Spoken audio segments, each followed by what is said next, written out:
Absolument pas, absolument pas. Nous allons pouvoir commencer. J'ai bien peur que la reprise de la pandémie n'ait capturé une grande partie de l'audience que nous attendions. Nous sommes en relatif petit comité. Ça sera d'autant plus plaisant, même si une audience plus conséquente a été aussi intéressante. On va voir s'ils arrivent en retard. Quelques mots d'information avant de présenter notre invité. Après Julia Kristeva le lundi 8 novembre, le lundi 7 février, nous accueillerons Bernard Gols, que vous connaissez probablement, qui est professeur de psychiatrie de l'enfant et de l'adolescent à Paris 5, professeur honoraire, psychanalyste. Alors ça sera une drôle de soirée, en tout cas ça sera une innovation puisqu'il sera accompagné de Gilbert Ami, qui est un compositeur, chef d'orchestre, membre de l'Institut. Et ces deux-là viendront nous parler aussi d'un langage préverbal, infraverbal. Bébé, chef d'orchestre, une danse des mains, un thème qui intéresserait probablement M. Agege, qui a étudié la position du larynx chez le nourrisson et chez les premiers hominidés. Ici, Bernard Gols et son ami Gilbert Ami, compositeur chef d'orchestre, nous parlerons donc de la mélodie, de la musique, autre thème d'intérêt pour notre invité, M. Agege, aujourd'hui. Donc ça, c'est le lundi 7 février. Alors, Claude Agege sera discuté par Marie-Christine Nalla, que vous connaissez, qui a discuté déjà une première linguiste, qui n'était pas que linguiste, qui était aussi psychanalyste, Julia Kristeva. Marie-Christine Nalla est linguiste à l'Université de la Sorbonne Nouvelle, Paris 3. Elle a une habilitation à diriger des recherches en sciences du langage et en langue et littérature française. Elle est auteure de nombreux travaux sur la notion d'impossible, et notamment chez Georges Bataille, avec un de ses livres parus aux éditions Peter Lang dans la collection Poètes du rêve. Donc, je vais laisser à Marie-Christine Nalla le soin de présenter notre invité. Marie-Christine, que je remercie évidemment de nous faire l'honneur et le bonheur d'être avec nous ce soir. Merci Maurice Kurkos, merci beaucoup pour cette invitation. Je présenterai Claude Agege essentiellement à partir de ses ouvrages d'ailleurs, mais auparavant en quelques mots que je reprendrai tout à l'heure au début de mon questionnement, enfin de dialogue que nous allons amorcer.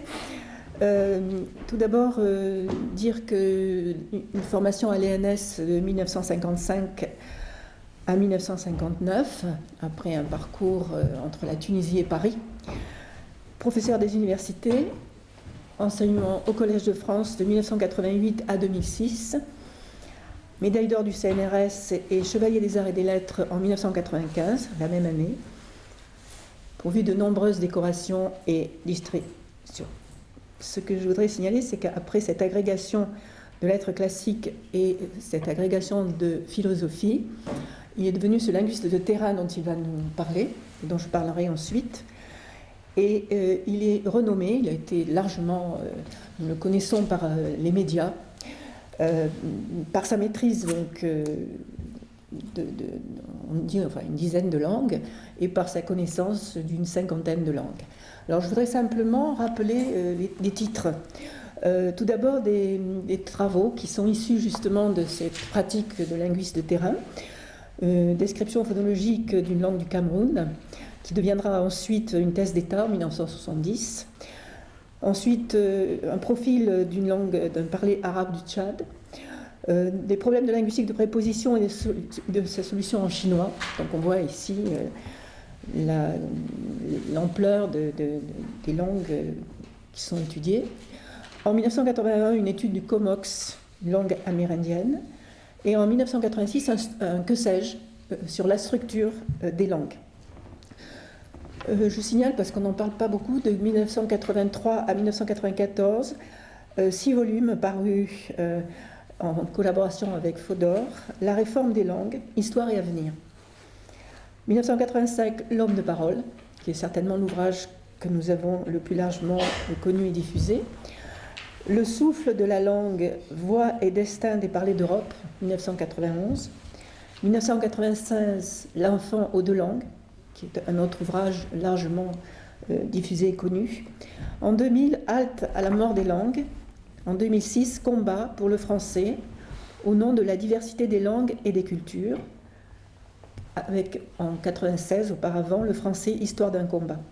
Puis nous avons en 2009 ce dictionnaire amoureux des langues, dont je parlais un petit peu tout à l'heure, et en 2012, un ouvrage Contre la pensée unique, dont je terminerai simplement en disant qu'il y a quelques ouvrages qui sont parus, qui sont des ouvrages de diffusion large et des ouvrages très, très maniables, comme celui que j'ai ici, qui est Le linguiste et les langues de 2019. Mais il y a aussi en 2013 Parler, c'est tricoter. En 2015, C'est quoi le langage? Dialogue avec Émile. Et donc 2019, Le linguiste et les langues. Et enfin, en 2020, j'en dirai juste un mot à la fin de mon intervention en dialogue, un ouvrage avec un titre qui m'a beaucoup interpellée, La musique ou la mort. Je commence, s'il vous plaît. Je vais peut-être me mettre de lunettes. Si ça ne pas du tout.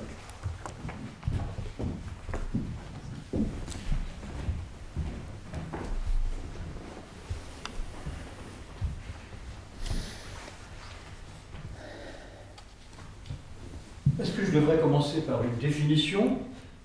On m'entend au fond? Il n'y a pas de micro de toute façon. Non. Peut-être que ce serait utile, bien que tout le monde en ait une idée, qu'est-ce que c'est que la linguistique? Eh bien, on peut la caractériser comme étant une science qui s'occupe de la communication,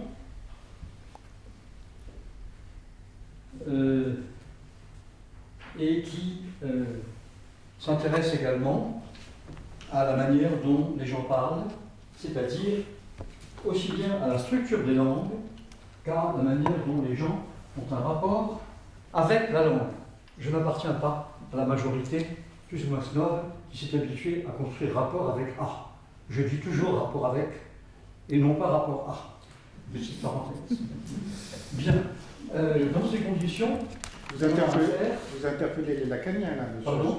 Vous interpellez les lacaniens dans le rapport A. D'autres que des lacaniens. Ça s'est répandu, évidemment, les élèves de Lacan et Lacan lui-même, mais cette façon de dire rapport avec A s'est répandue, hélas, bien au-delà des lacaniens. Bien, enfin, peu importe, je ne vais pas faire de pathos sur ces sujets mineurs. Eh bien, la façon dont je le conçois, c'est essentiellement une linguistique des langues. Cela pourrait paraître un truisme, mais si je pratique une linguistique des langues, c'est parce que je ne pratique pas le même type d'études que celles et ceux qui pratiquent une linguistique du langage. Quelle est la différence? Pour moi, le langage, comme faculté définitoire de l'espèce, est la base à partir de laquelle les langues se sont manifestées, et elles sont des illustrations de cette faculté. Si on part du langage, on va, par une série de déductions, pratiquer une étude hypothésico-déductive de propriété en propriété, et on va, de temps en temps, aller consulter les langues pour voir si elles infirment ou confirment les propositions qu'on a énoncées. Peut-être que je présente ça de façon un peu polémique, en tout cas, ce n'est pas du tout ma façon de faire. Chacun fait en fonction aussi de son histoire. Je suis depuis l'enfance un fou des langues. J'ai toujours importuné mes parents, quand j'étais encore un enfant, pour qu'ils vous consentissent à m'acheter des grammaires, des dictionnaires de langues. J'adorais ça, avant même de savoir vraiment lire.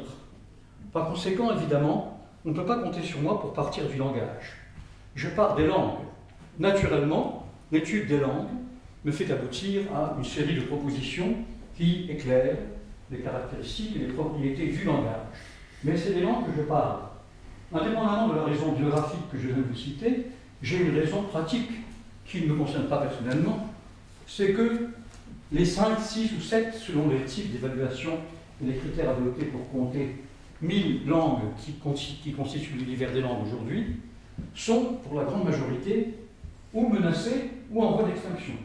Menacées est en étape avant ce qu'on appelle voie d'extinction. L'extinction est en étape utile, évidemment. Et par conséquent, pour moi, l'urgence, c'est de décrire le maximum de langues, soit parce qu'elles sont déjà en situation précaire, soit quand elles sont au bord de l'extinction, avant qu'elles ne s'éteignent. Dès lors, je n'ai pas la même position que celles et ceux qui partent du langage. Je pars des langues. Dans ces conditions, ce que je vais étudier, vous passez mes lunettes. Oui. Merci beaucoup. Pour illustrer cette étude de l'univers des langues, eh bien, c'est ce qui est inclus dans la définition que je viens d'en produire. Cette définition exclut quelque chose et inclut d'autres choses. Elle exclut ce que certains appellent d'une façon condescendante, que je ne partage pas, la linguistique externe. Qu'est-ce que c'est que la linguistique externe? Eh bien, c'est l'étude des situations sociopolitiques des différentes langues humaines. Par exemple, l'ex-Yougoslavie avait déjà des conflits qui ont abouti à la distinction en États indépendants entre Serbes et Croates, et Bosniaques, et Monténégrins, et Macédoniens. Et ce genre de relation conflictuelle appartient à la sociologie du langage ou à la linguistique externe. De même, on peut considérer que les langues qui s'insurgent, ou dont le locuteur s'insurge contre la domination d'une langue à vocation mondiale, ou en tout cas importante vocation régionale, sont des exemples de linguistique externe. Par exemple, aux États-Unis, les langues amérindiennes qui s'insurgent pour beaucoup contre la domination de l'anglo-américain. En Russie, des langues comme le mongol, comme le tchouk, comme le yakoute, langues de tribus nomades turques et ataïques qui s'insurgent contre la domination du russe. En Chine, la revendication autonomiste de langues minoritaires comme le zhuang, comme le mongol, comme le tibétain.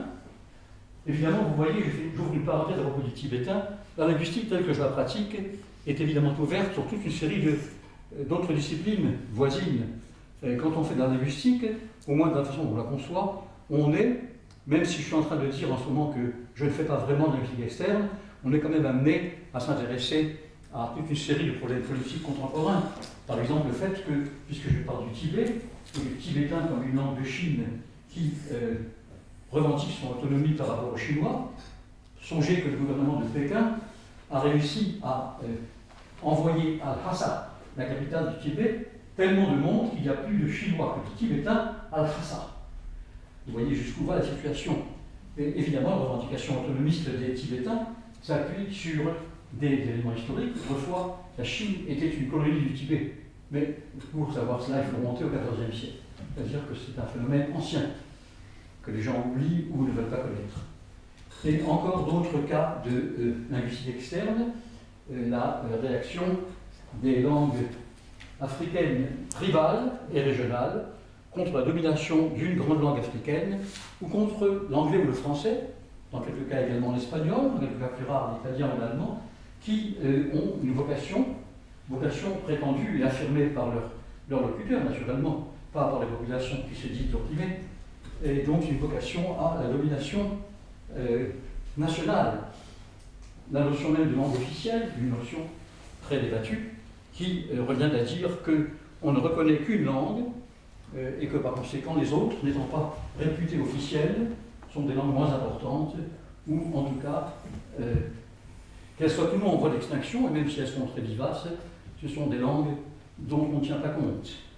Cela m'amène à préciser un petit peu plus la définition d'une langue. Qu'est-ce qu'une langue?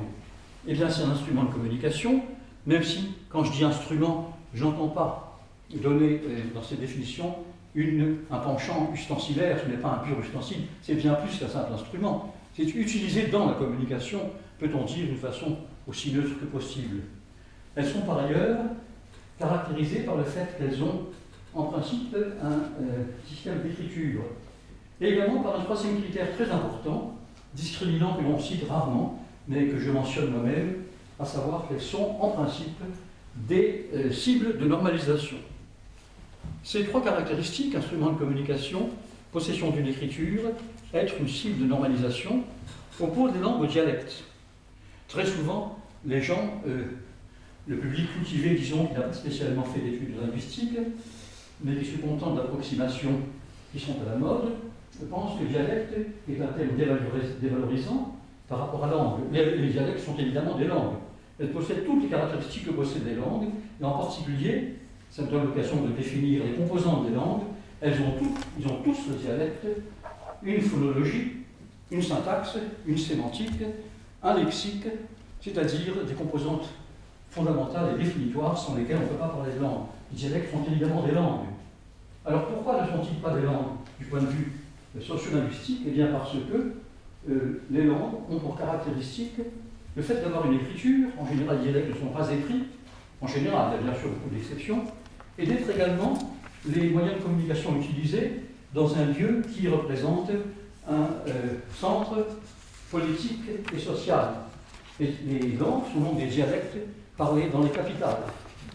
Et elles ont également le fait d'être soumises ou exposées à une entreprise de normalisation, c'est-à-dire que, contrairement aux dialectes que l'on laisse évoluer selon leur pente naturelle, les langues sont assez souvent, la plupart des langues dont nous connaissons l'histoire, ont été, à certaines étapes de leur histoire, normalisées, c'est-à-dire on les a remaniées, on a retouché leur vocabulaire, et même quelquefois leur grammaire, pour les adapter à l'évolution du monde.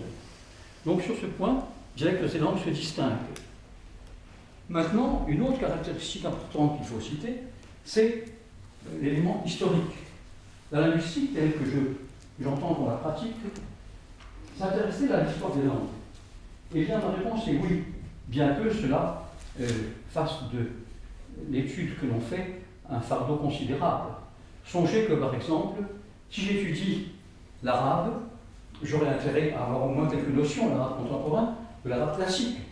Si j'étudie l'hébreu israélien, j'aurais intérêt à m'intéresser aussi à l'hébreu biblique. Si j'étudie le copte, il faudra que je sache quel est son ancêtre, indépendamment de l'arabe, langue officielle de l'Égypte, mais l'ancêtre du copte comme langue d'Égypte autre que l'arabe. Dans son histoire, si j'étudie le Peul, ou le Hausa, ou d'autres langues d'Afrique centrale, il faudra que je connaisse leurs ancêtres, et cela, très souvent, m'expose à des difficultés, car ces langues, la plupart du temps, sont des langues non pas non écrites, comme le disent ceux qui adoptent une formulation négative, mais des langues, je dis moi de façon positive, de l'oralité, et non pas des langues sans écriture. Et ces langues de l'oralité, naturellement, ne nous offrent pas de possession et de connaissance des étapes antérieures. Cependant, dans beaucoup de cas, des griots, des vieux savants, des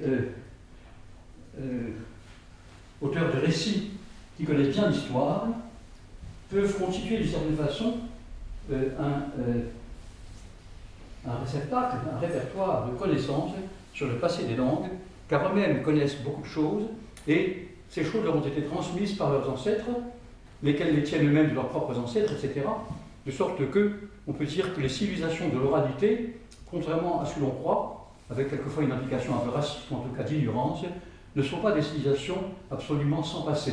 Nous pouvons connaître leur passé par une tradition qui n'est bien sûr pas celle à laquelle nous sommes habitués par nos études, mais qui est une tradition orale, une tradition tout aussi digne d'intérêt qu'une tradition écrite. Donc voilà comment nous pouvons remonter du passé. De même, puisque je suis dans un continent et que je pourrais voyager vers un autre, en Amérique, le Guarani, langue officielle avec l'espagnol du Paraguay, songez que le Paraguay est le seul pays d'Amérique centrale du Sud dans lequel l'espagnol n'est pas la seule langue officielle. Partout ailleurs, en Bolivie, au Pérou, en Argentine, au Chili, en Colombie, etc., l'espagnol, le castillan, el castellano, comme ils l'appellent parce que c'est plus prestigieux pour eux, est la seule langue officielle. Les langues indiennes ne sont pas du tout reconnues comme officielles, sauf au Paraguay, où le Guarani est une langue qui a un statut d'officialité, parce que depuis très longtemps, cette situation elle est due aux jésuites, les pères jésuites s'y sont intéressés, et nous tenons du père Luis de Montoya en 1640 un très important ouvrage de description du Guarani qui fait que nous connaissons assez bien les traits généraux du Guarani d'époque classique par rapport au Guarani contemporain tel qu'il est parlé aujourd'hui. D'une certaine façon, il en va de même pour d'autres langues indigènes importantes d'Amérique latine, c'est-à-dire le quechua, en Bolivie, en Colombie, au Pérou et en Équateur, et l'aïmara, essentiellement en Bolivie. Nous avons des missionnaires qui, à l'époque classique, ont décrit ces langues, et donc on peut considérer que ces langues, comme d'autres que j'ai citées, peuvent être intégrées à l'étude du linguiste. Elles sont les états anciens des langues telles qu'elles sont attestées aujourd'hui pour les contemporains. On peut en dire autant pour un grand nombre d'autres langues par rapport à... En Éthiopie, prenons, puisque c'est un pays multilingue, le Gèze et la langue ancienne correspondant à l'amharique.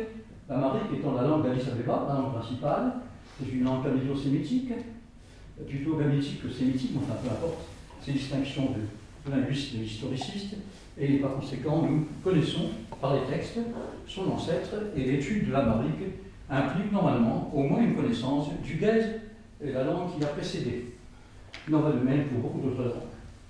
Parmi les choses que l'on peut encore inclure dans l'étude linguistique, il y a aussi, si l'on remonte alors bien au-delà de ces époques historiques, une étude que le linguiste ne doit pas mépriser, mais sur laquelle nous avons des connaissances dispersées, parce que, à mesure que nous remontons dans le temps, notre domaine d'information se fait de plus en plus restreint, c'est le langage par rapport à l'espèce. Je retrace très rapidement ces traits. Nous pouvons considérer, d'après les connaissances qu'on en a, qui sont encore extrêmement labiles et modestes, en attendant les progrès toujours possibles par des découvertes, des explorations, nous devons considérer que l'époque d'apparition probable de la faculté de langage, non pas encore des langues au sens moderne du terme, mais la faculté de langage, c'est celle qui, en même temps, est l'époque probable de l'accession à l'existence de l'espèce humaine elle-même. Autrement dit, l'unique critère important que nous ayons, les critères morphologiques étant très faibles, les derniers grands singes ressemblent énormément aux premiers grands humains, et c'est par conséquent pas sur les critères. Même s'il y a un allongement de la boîte crânienne, un épaississement du front, une série de traits morphologiques qui distinguent de plus en plus une nouvelle espèce par rapport aux derniers grands singes, vont dire que la principale caractéristique, c'est l'inscription dans le code génétique, dans le génome, disons, pour être plus exact, de la faculté de langage qui désigne l'apparition, l'avènement d'une nouvelle espèce, cette espèce humaine. Eh bien, malheureusement pour cette espèce, presque aussitôt après son apparition, nous sommes évidemment dans des datations très anciennes. Quand je dis presque aussitôt, ça veut souvent dire quelques centaines de milliers d'années, à une telle profondeur temporelle, pensez bien qu'il ne s'agit pas des années d'une vie humaine aujourd'hui. Eh bien, un phénomène redoutable se produit. Nous avons encore aujourd'hui des traces, quand nous voyons les immenses failles de l'Afrique de l'Est, en Somalie et à Djibouti, et dans tous ces pays de la Corne de l'Afrique, de l'extrême est africain, et un changement climatologique terrible menace l'espèce humaine dans son existence même. Quel est ce changement?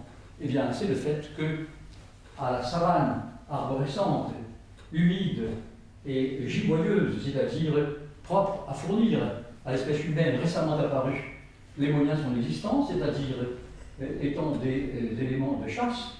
La chasse est naturellement l'activité fondamentale sans laquelle l'espèce humaine disparaît, s'éteint. Eh bien, malheureusement, à cette savane giboyeuse et humide succèdent des espaces de steppes arides. Et le résultat, c'est que d'après ce que l'on sait et les comparaisons qu'on peut établir, même si là nous sommes à peu près à moins de 2 200 000, vous voyez que ce n'est pas hier, c'est un phénomène dont la profondeur temporelle est frappante, eh bien à ce moment-là, qu'est-ce que nous avons? Nous avons une normalisation de l'espèce humaine à peine apparue sur ces fonds baptismaux, si je peux m'exprimer dans cette terminologie chrétienne. Eh bien, que fait l'espèce? Eh bien, elle s'en va. Elle s'en va pour survivre. Et pourquoi le savons-nous? Eh bien, parce que les restes de l'Homo pekinensis, l'homme de Pékin, à plusieurs milliers de kilomètres de là, sont à peu près les mêmes que ceux du berceau de l'espèce humaine probable, à savoir l'Est de l'Afrique, pour citer des lieux particuliers. C'est Melkapum Touré, la vallée de l'Omo, et le Tadar pour l'Éthiopie. C'est des parties différentes du Kenya, et les grottes de Dubaï pour la Tanzanie. C'est ça le berceau putatif probable de l'espèce humaine. Mais nous retrouvons à peu près exactement les mêmes instruments chez l'Homo pekinensis. Autrement dit, l'Homo habilis, le premier que nous pouvons caractériser comme étant capable, ABO, de tenir dans sa main, c'est le sens du terme latin à l'origine, les objets de son utilisation, eh bien, il se retrouve dans la région du fleuve Jaune, c'est-à-dire dans la vallée dans laquelle, beaucoup plus tard, les Chinois ont construit Pékin. Et sa civilisation, que contient-elle? Eh bien, c'est la culture que les anthropologues ont appelée la culture des galets aménagés. Qu'est-ce que c'est que ces galets aménagés? Ce sont des pointes, des grattoirs, des fendoirs, des encoches, des bouches à encoches, c'est-à-dire une série d'instruments permettant la chasse, c'est-à-dire la subsistance. Bon, eh bien, le très grave événement climatologique qui remplace une brousse gimoyeuse par une savane complètement sèche et redoutable pour la survie de l'espèce, nous en connaissons des traces par ces comparaisons-là.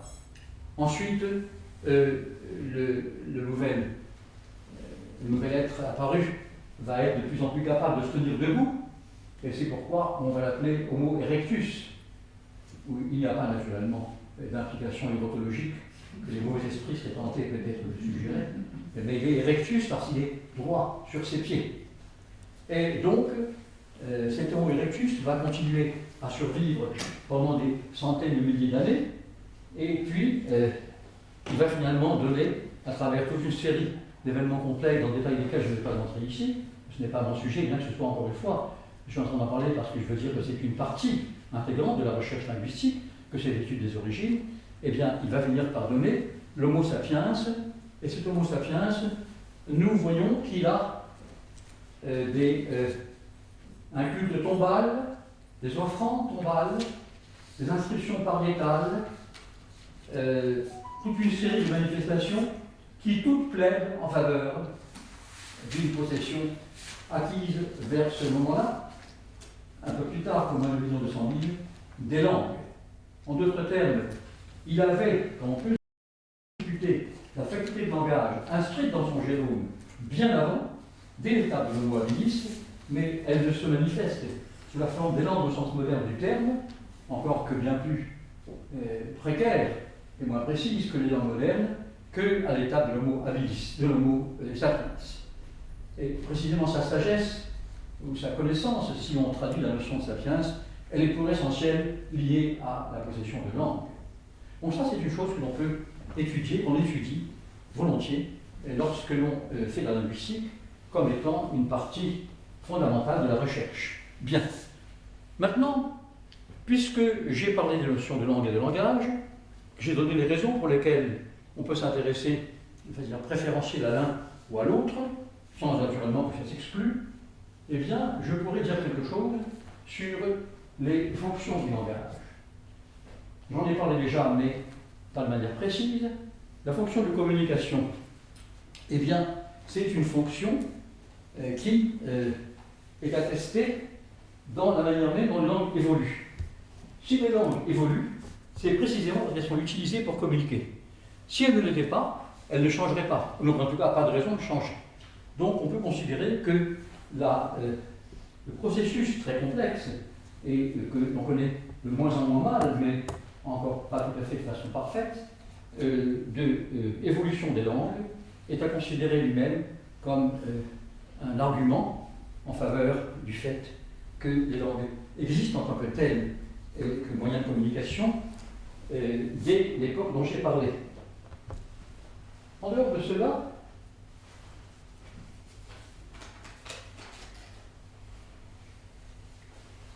bien que je parle sans notes, vous me permettez de consulter mes notes de temps en temps.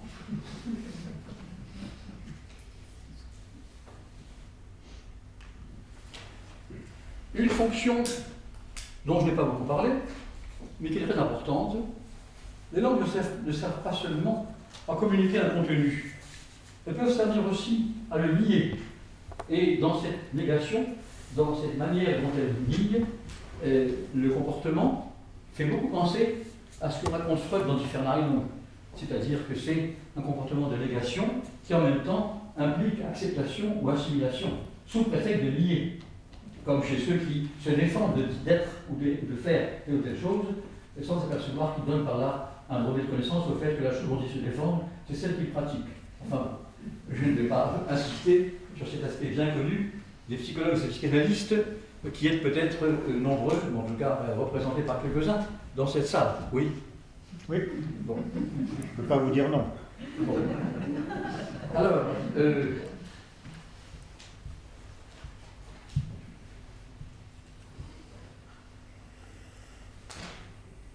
les langues peuvent par conséquent non seulement présenter un contenu sous une forme affirmative, en lui donnant existence par le fait même d'en proférer l'existence, on la lui donne du même coup, mais elles peuvent également être utilisées avec une rhétorique mensongère ou trompeuse pour nier des phénomènes. C'est pourquoi à l'instant j'ai cité Die Verneinung. Elles peuvent supprimer ou néantiser un contenu en se servant des moyens rhétoriques qui permettent ce résultat.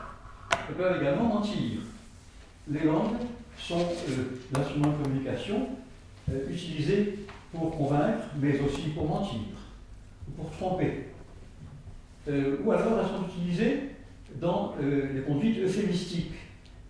Nous connaissons les très nombreuses façons de désigner des réalités tristes par des termes flatteurs, donc considérer comme malade quelqu'un qui est à l'agonie, de considérer comme moyennement intelligent un parfait idiot, et toute une série de phénomènes de ce type qui nous font penser à la capacité qu'ont les langues d'atténuer la rudesse de la réalité. Donc les langues sur ce plan font bien d'autres choses que communiquer simplement. En mentant ou en atténuant, elles sont des instruments d'existence et de tolérance de nous-mêmes vis-à-vis de quelqu'un d'autre, de paix ou de compréhension à l'intérieur des sociétés humaines. Pour citer un seul exemple d'euphémisme dans une zone un peu plus exotique que celle des langues occidentales, je citerai l'arabe classique, dans lequel, en arabe classique, on parle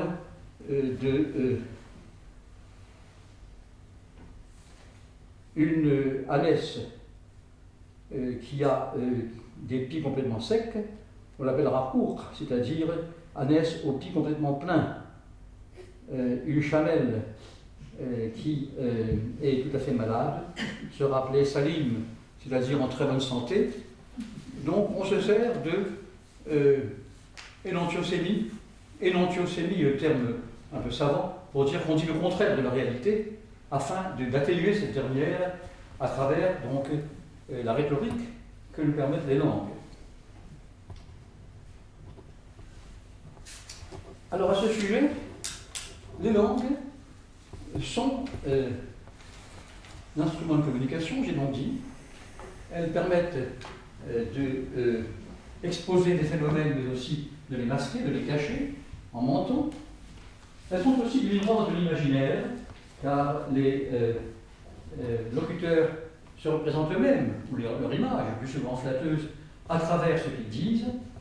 Elles sont aussi du moyen d'expression, par conséquent, c'est-à-dire que quand on parle, on ne se contente pas de transmettre un message, ou plutôt on en transmet un autre qui est un message, ou bien conscient quand on est vraiment très conscient, ou qu'on est soi-même un psychologue ou un psychanalyste exercé, qui analyse sa propre profération. Je ne sais pas si tous en sont capables, mais je leur abandonne cette capacité en y croyant naïvement. Et on a également un autre type de comportement typiquement linguistique qui ne se coïncide pas avec tout ce que je viens de citer, c'est un comportement ludique. Alors avant d'en parler, je voudrais dire que toutes les caractéristiques que j'ai données comme définitoires de la notion de langue et de celles de langage en relation avec elles, ce sont des caractéristiques qui sont recherchées par n'importe quel être humain dès qu'il est menacé d'en être privé. Si je parle de cela, c'est parce que je m'intéresse aussi, parce que l'exposé que je vous fais, c'est l'exposé sur la linguistique que je pratique. Je vous parle de mon propre travail. Il coïncide évidemment avec celui de beaucoup d'autres linguistes, mais comme la linguistique est malheureusement divisée en d'innombrables chapelles qui n'arrêtent pas de se tirer les unes sur les autres, je parle de celles que je pratique moi-même, en étant évidemment tout à fait ouvert aux autres, même si je ne les pratique pas. Je les connais. Eh bien, quand on voit toutes les caractéristiques qui ont dans la définition de ce que c'est qu'une langue et ce que c'est que le langage, on peut, en prenant le problème du côté opposé, se demander quelle est la situation de ceux qui en sont privés. Ceux qui n'ont pas tout ça, que vont-ils faire? Eh bien, ils vont faire tout ce qu'ils peuvent pour s'en emparer et pour accéder à leur tour à une expression qui, à la suite d'événements particuliers, dont je vais vous dire un mot, leur avait été arrachée. Et ce dont je vais vous parler, ce que j'ai en tête, ce sont les langues créoles.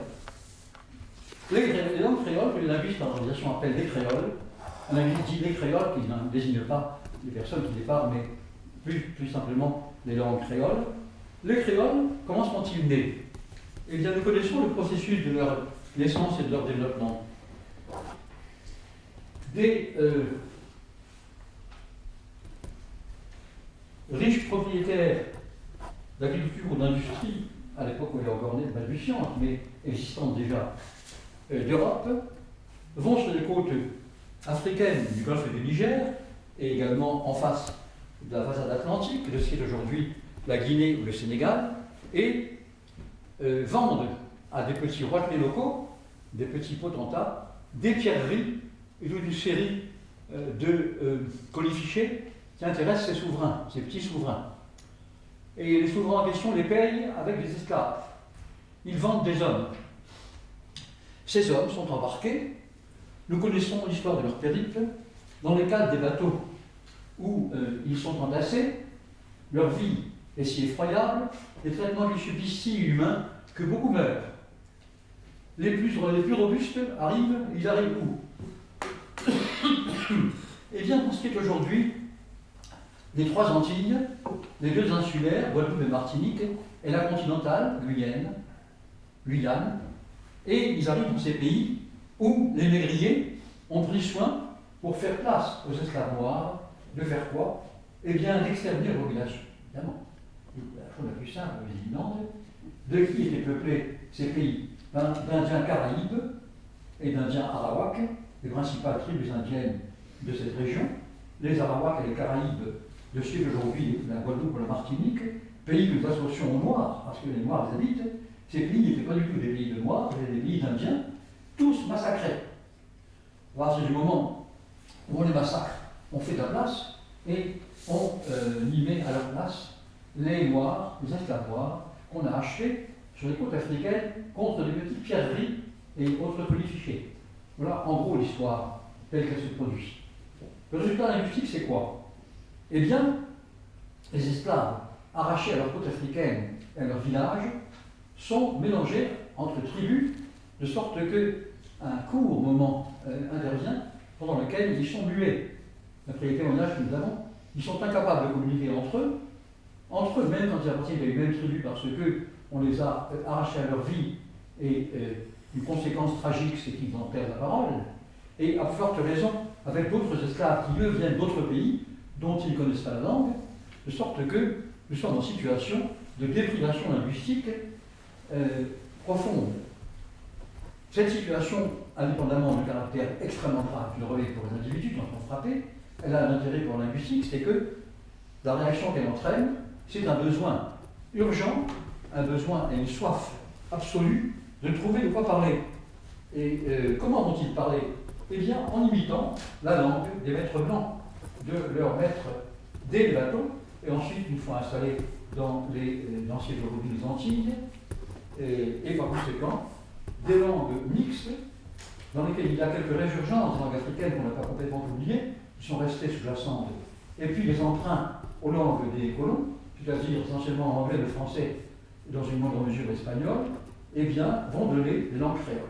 Donc les créoles sont à la fois un indice de la nécessité absolue d'une rénovation de langue, qu'on appelle en termes savants une kainoglossie, kaios ça veut dire nouveau en grec, une kainoglossie, rendue nécessaire par la déprédation totale à laquelle étaient condamnés tous ces peuples malheureux, et dès lors, les créoles ont cet intérêt, et puis un autre intérêt qui fait que les linguistes comme moi-même, je ne suis pas le seul, mais que je m'intéresse beaucoup aux créoles, s'intéressent à ces genres de langues, c'est que les créoles nous permettent de parcourir en un temps extrêmement limité les étapes par lesquelles sont passées les autres langues, dont nous connaissons par attestation historique les différentes évolutions.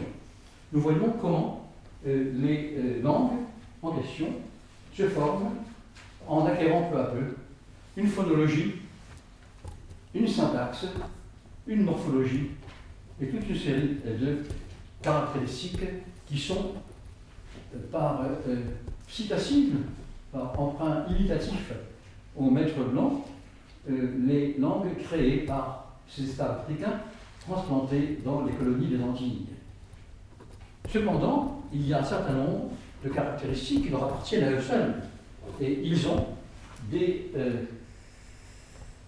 syntaxes, des grammaires, qui sont spécifiques de ces langues. Un exemple que je pourrais citer parmi beaucoup d'autres, en créole martiniquais, à propos d'un médecin que l'on considère comme très bon, eh bien, il est courant de dire « c'est docté que docté ». C'est docté que docté. C'est-à-dire, si on traduit en français, c'est docteur qui docteur. C'est docteur qui docteur. Cette structure est inconnue du français. D'abord, le français ne connaît pas le fait d'avoir une homologie des noms et des verbes. Docté veut dire docteur et être docteur, les deux. Il n'y a aucune distinction verbologinale dans les créoles. Et puis la deuxième chose, c'est que cette structure, que nous appelons dans le terme technique une focalisation, c'est X que Y, eh bien, elle permet d'exprimer un superlatif, une appréciation très haute, et c'est docté qui docté veut dire c'est un excellent médecin. C'est-à-dire c'est un docteur qui est vraiment docteur. Il docteur, c'est-à-dire il exerce la doctrine, la médecine, mais il exerce particulièrement bien.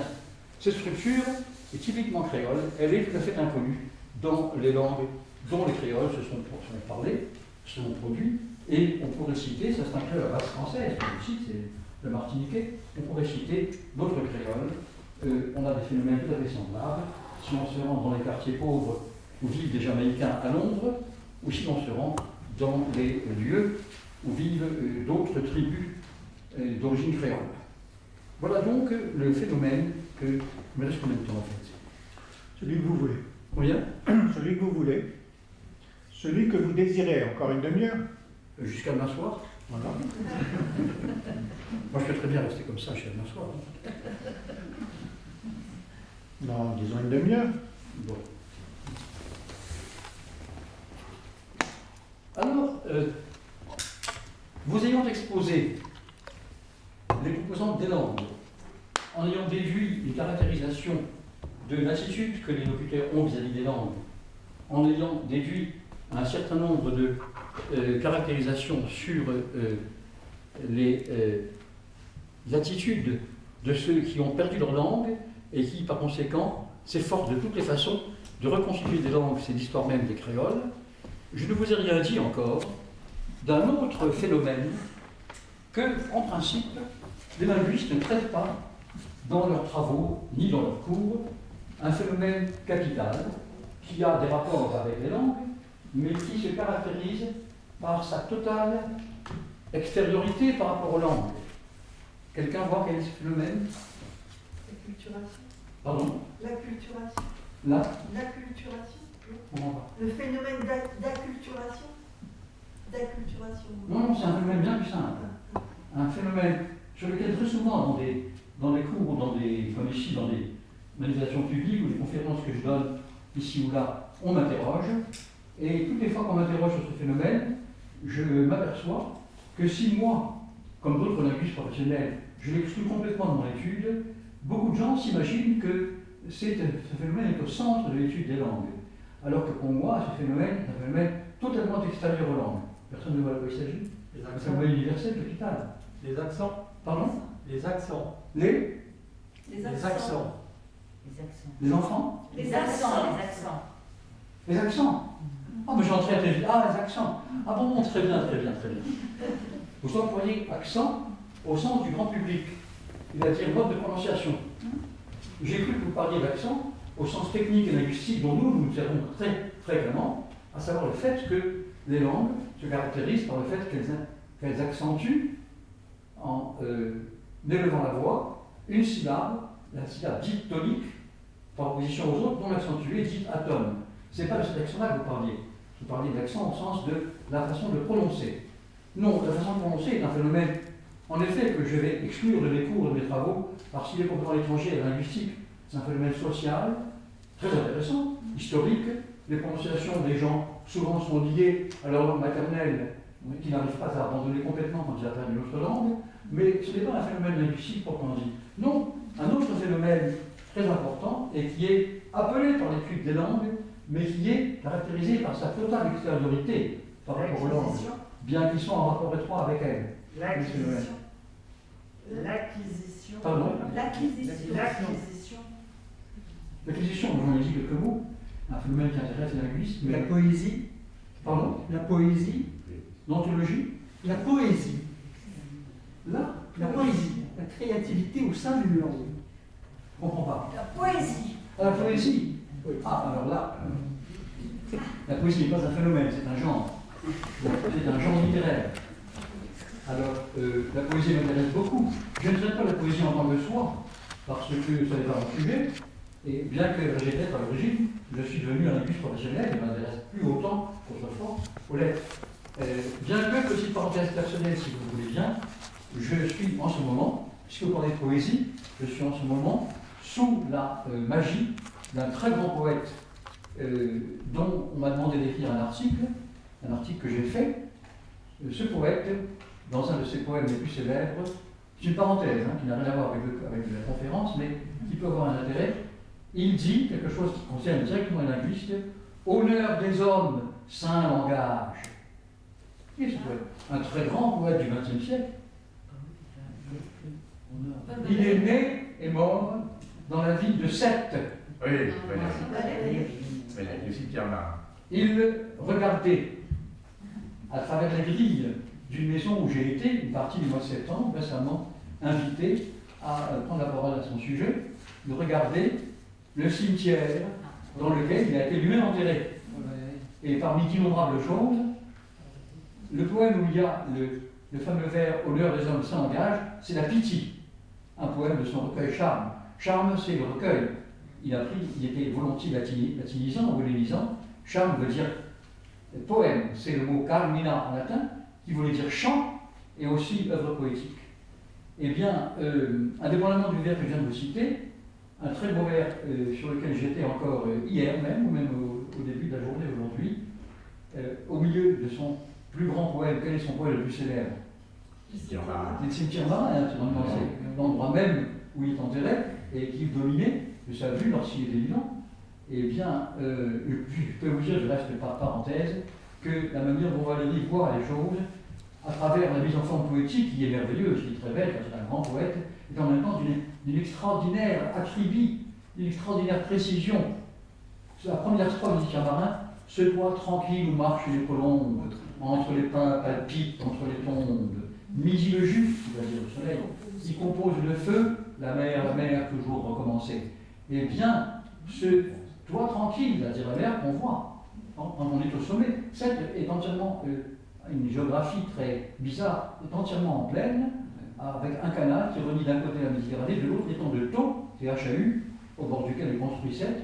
Mais dès qu'on commence à grimper, on grimpe beaucoup, très très fort. Et on arrive au sommet, là où se trouve le cimetière marin, et le cimetière où Valéry est enterré avec beaucoup d'autres personnes.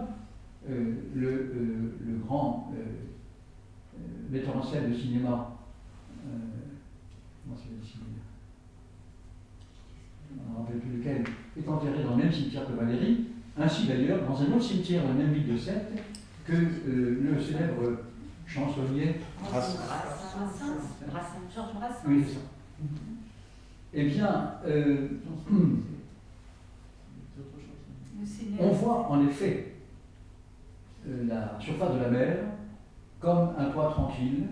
On y voit marcher des colombes. C'est exactement ce qu'il a dit. C'est un regard aigu d'un poète qui voit les choses telles qu'elles sont. Et là, c'est la première strophe. La dernière strophe du Marin est encore plus belle. Elle dit les choses telles qu'elles sont. En voulez-vous, mots, en voulez-vous, phrases tout éblouies, rompez vagues, rompez d'eau réjouie, ce toit tranquille où picoraient les phoques. Eh bien, on voit en effet des petits voiliers, des phoques, qui ont l'air de picorer sur l'eau, exactement ce que Valérie a dit. Je referme la parenthèse Paul Valéry, qui n'a rien à voir avec le sujet, mais personne ne m'a encore dit quelle est l'activité capitale qui fait partie des activités collatérales du langage, toutes proches de lui, et que par conséquent on devrait traiter, mais que en principe aucun linguiste ne la traite, même s'il s'y intéresse et qu'il ait des connaissances dessus. Enfin voyons, une activité capitale, une activité qui se caractérisera par quelque chose de très intéressant, contrairement au langage, qui est co-éternel à l'espèce. C'était le sens même de ce que je vous ai dit au début. L'espèce humaine, non seulement le langage est important, mais l'espèce humaine se définit par lui. C'est la possession du langage qui fait que l'espèce humaine est l'espèce humaine. Et beaucoup plus tard, à cette époque variée, ça a commencé dès le moins 15e siècle, dans l'Égypte pharaonique, ça s'y continue jusqu'à nos jours, ça ne s'arrête pas, bien que cette activité, car c'est une activité, soit menacée par d'autres moyens. Voyons, écoutez, c'est évident. C'est l'écriture. Pardon, quelqu'un l'a dit? C'est l'écriture. Bien, l'écriture. Les linguistes ne s'y intéressent pas. Enfin, moi je m'y intéresse beaucoup, mais ne la traitent pas dans leurs travaux. L'écriture caractérise les langues par opposition aux dialectes. En principe, les dialectes ne s'écrivent pas. C'est un principe, évidemment, ils s'écrivent. En France, par exemple, des feuilles provinciales, locales, ont souvent une page où, à des fins de moquerie en réalité, dérisoire, et non pas à des fins de vrai enregistrement, on expose des dialogues en dialecte local dans la presse. Donc on peut les écrire, mais en principe il n'y a pas d'orthographe officielle des dialectes. Mais ils sont des langues au plein sens du terme, comme j'ai dit tout à l'heure, avec une morphologie, une syntaxe, une sémantique, un lexique et une phonologie. Bon. Eh bien, l'écriture peut nous donner de très beaux indices, en principe, sur les langues, même si elle est, comme je l'ai dit, caractérisée par sa radicale extériorité par rapport aux langues. Un exemple que je peux vous citer parmi d'autres, si vous prenez côte, grâce, pôle, et que vous preniez leurs dérivés adjectivaux, polaire, gracieux, qu'est-ce que j'ai cité d'autre? Pôle, grâce et icône.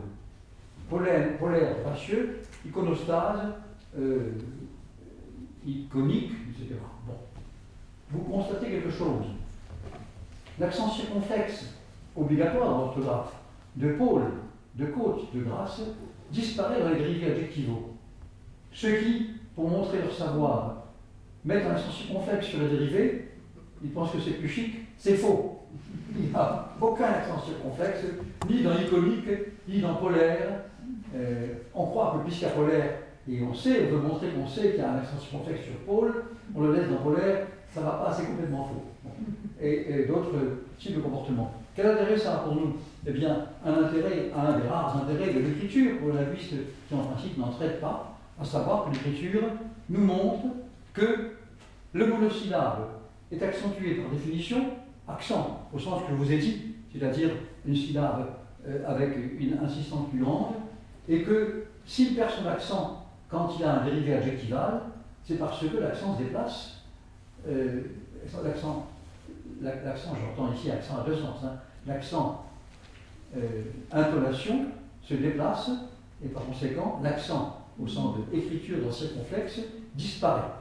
D'autres termes, on peut considérer que la graphie, l'orthographe, nous donne un indice intéressant sur l'évolution des langues, à condition de la connaître, évidemment. Bon. Un autre phénomène qui, en principe, n'est pas pris en compte dans l'étude des langues, et qui pourtant est capital. C'est un phénomène appartenant à la confération ordinaire des langues humaines, à n'importe qui est en train de parler, qui se sert de ce phénomène dans n'importe quelle phrase. Mais ce phénomène, en principe, n'est pas noté. Quelqu'un me dira quel est un phénomène que tout le monde entend très bien, mais qui n'appartient pas à l'orthographe, qui, dans aucune langue, on a de signes particuliers pour noter ce phénomène. Et pourtant, il est inhérent à n'importe quelle confération d'une phrase quelconque, dans une langue quelconque. Le silence. De quoi s'agit-il? Le silence. La prosodie. Le silence. Le silence. Le silence. Entre deux mots. Enfin, Les pauses. la seconde, enfin le. Ah, si nous n'avons pas de signe pour noter le silence, en principe, il y a des points de suspension. Il y a des points de suspension.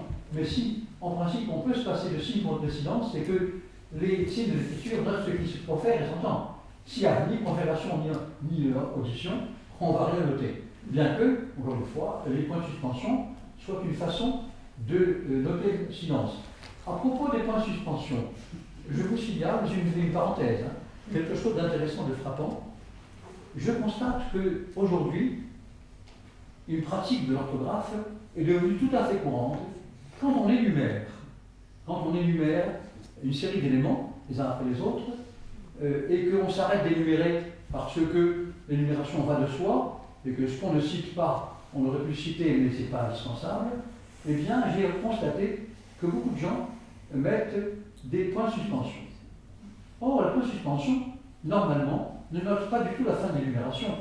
La façon de noter la fin de l'énumération et de suggérer qu'il y a d'autres éléments que j'aurais pu proférer, que je ne profère pas, c'est ETC. Or, aujourd'hui, la plupart des gens, je ne sais pas si c'est à cause des instituteurs, qui eux-mêmes ne le connaissent pas et n'enseignent pas aux enfants, la plupart des gens ont entièrement abandonné ce malheureux ETC, qui était si pratique, et vous rencontrez d'innombrables correspondances écrites où il y a des points de suspension, là où vous, si vous n'êtes pas complètement inculte, vous auriez écrit ETC. Vous voyez de quoi je parle?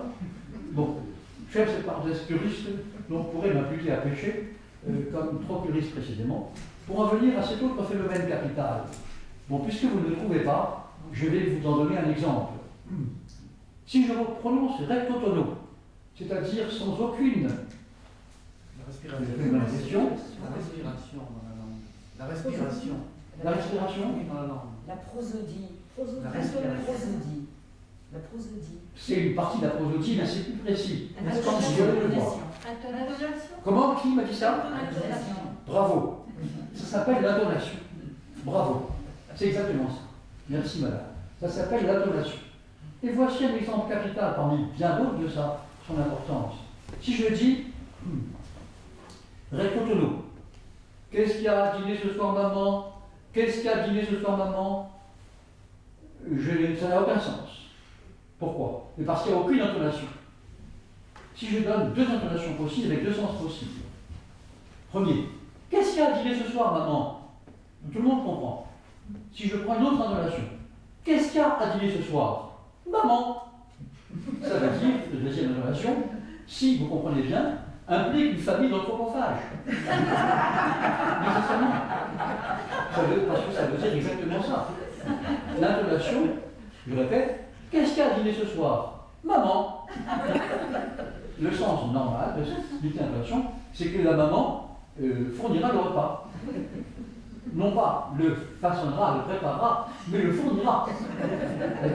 C'est donc une famille d'anthropophages, comme vous voudrez, mais ceci est une voie parmi bien d'autres, l'important de l'intonation. En d'autres termes, toute phrase humaine d'une langue quelle qu'elle soit est dotée d'une courbe intonationnelle avec des hauts et des bas, comme dans l'exemple de Pescari et ce soir Manon, qui participe de façon profonde au sens. Bien, laissez-moi voir encore ce que j'avais noté avant de m'arrêter et de vous donner la parole. Ah oui, je voulais vous parler d'un phénomène directement lié à ce que j'ai dit précédemment.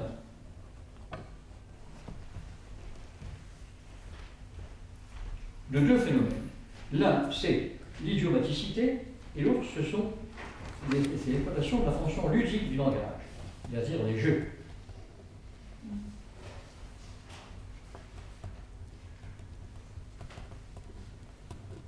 L'idiomaticité.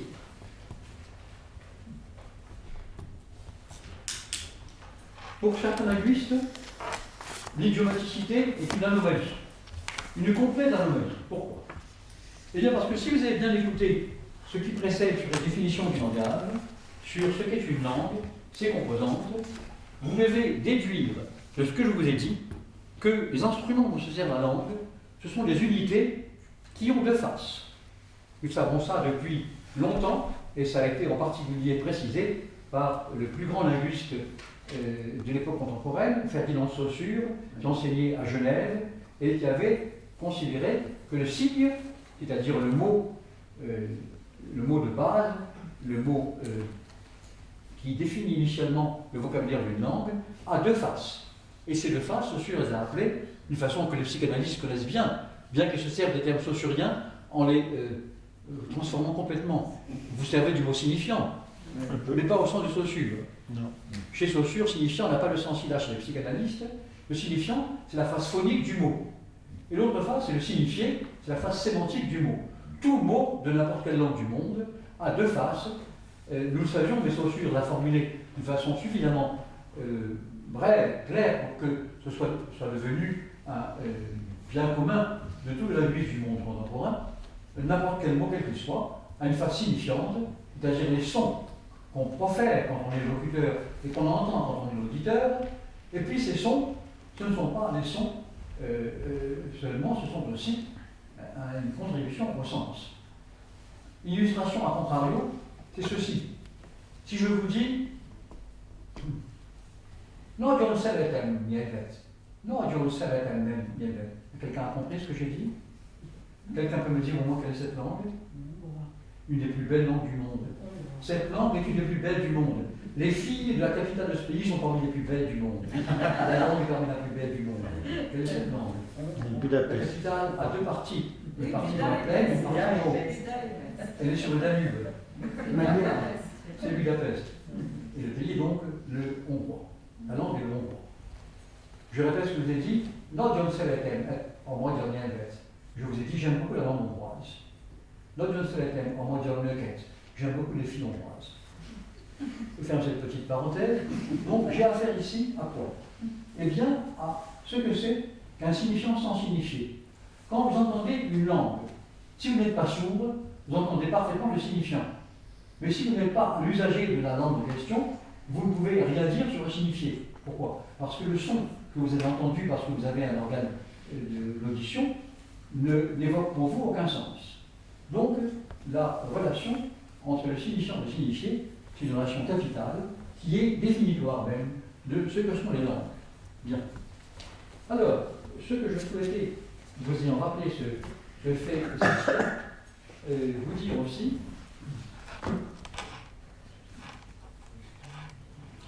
c'est que l'idiomaticité est un phénomène monstrueux dans les langues. C'est un phénomène de l'ordre de la tératologie. Pourquoi? Eh bien parce que pour tout terme quel qu'il soit, et pour toute phrase, pas phrase au sens anglais du terme, pour tout syntagme, pour tout groupe, ou pour tout énoncé entier d'une langue quelconque, entre le signifié et le signifiant, il y a une relation directe. Je comprends. Quand je suis usager de la langue, évidemment, c'est ma langue maternelle, une langue que je connais très bien. Je comprends ce que l'on profère parce que j'ai appris la langue. En revanche, il y a des situations dans lesquelles on profère des phrases par rapport auxquelles aucun sens n'est induit. Et parmi ces situations, on a une qui est capitale, qui est universelle, c'est l'idiomaticité. Qu'est-ce que c'est que l'idiomaticité? Eh bien, c'est le phénomène d'après lequel un ensemble de termes s'emploie avec un sens qui n'est pas la résultante de l'addition des sens de ces termes pris un à un. D'accord? Pour n'importe quelle phrase quelle qu'elle soit, si vous comprenez une phrase donnée, où il n'y a pas de conduite idiomatique, c'est parce que vous êtes capable de, si vous êtes usager maternel de la langue ou si vous l'avez apprise comme langue étrangère, mais très bien apprise, vous êtes capable de coller un sens, c'est-à-dire un signifié, d'ailleurs chacun des signifiants, des mots que vous entendez, et dès lors, l'addition des sens vous donne le sens général. En revanche, quand l'addition des sens ne vous donne pas du tout le sens général, mais un sens complètement autre, eh bien on est dans un phénomène qu'on appelle l'idiomaticité. C'est-à-dire expression dite toute faite, que l'on ne peut pas comprendre si on ne les connaît pas par cœur. Toutes les langues en possèdent. Je vous en fournis parmi bien d'autres exemples. En français, celui qui casse sa pipe n'a aucune pipe et ne casse rien. Il peut d'autant moins casser et avoir une pipe qu'il est hors d'état de faire tout cela puisqu'il est mort. Donc, casser sa pipe, une expression idiomatique. Si vous ne la connaissez pas, vous allez peut-être vous dire, si vous êtes une âme généreuse, charitable, vite, j'ai acheté une pipe à ce malheureux, et vous allez lui apporter une pipe. Et vous n'avez rien compris parce que vous ne connaissez pas l'expression idiomatique. Comment dit-on en anglais? On dit to kick the bucket. To kick the bucket. Donner un coup de pied au seau. Ça veut dire aussi mourir. Bon, quand on vous dit donner un coup de pied au seau, il est évident que vous n'avez rien compris si vous vous imaginez que ça veut dire donner un coup de pied au seau. Bien que, et c'est ça l'ambiguïté des langues et le fait qu'elles sont très complexes, bien que to kick the bucket peut être retracé historiquement. On a proposé qu'il s'agit à l'origine d'un malheureux qu'on est en train de pendre. Et quand on est en train de le pendre, on le fait monter sur sur un tonneau ou sur un petit monticule, on lui passe la corde au cou et on donne un coup de pied au tonneau et le malheureux est étranglé, il est pendu. Bon. Seulement, quand on dit que quelqu'un ne peut pas être à cette origine, on a l'air de dire que le mort est celui qui a lui-même donné un coup de pied au seau. Or, vous voyez quelqu'un que l'on va prendre, que l'on fait monter sur un seau, qui va lui-même donner un coup de pied dessus, qui va attendre que les gens qui veulent le tuer fassent glisser le seau sous ses pieds. Mais à moins d'être un oiseau malade, il ne va pas faire ça. Donc là encore, les étymologies que l'on propose pour les expressions idiomatiques sont assez rarement vraiment éprouvées. Allons dans un lieu un peu plus exotique. Je vais chez les Yoruba. Pari, Yoruba, langue principale du Nigeria. Pari veut dire achever la bonbonne, dans laquelle on a mis du lait de palme ou d'autres liquides que l'on consomme. Ça veut dire aussi mourir.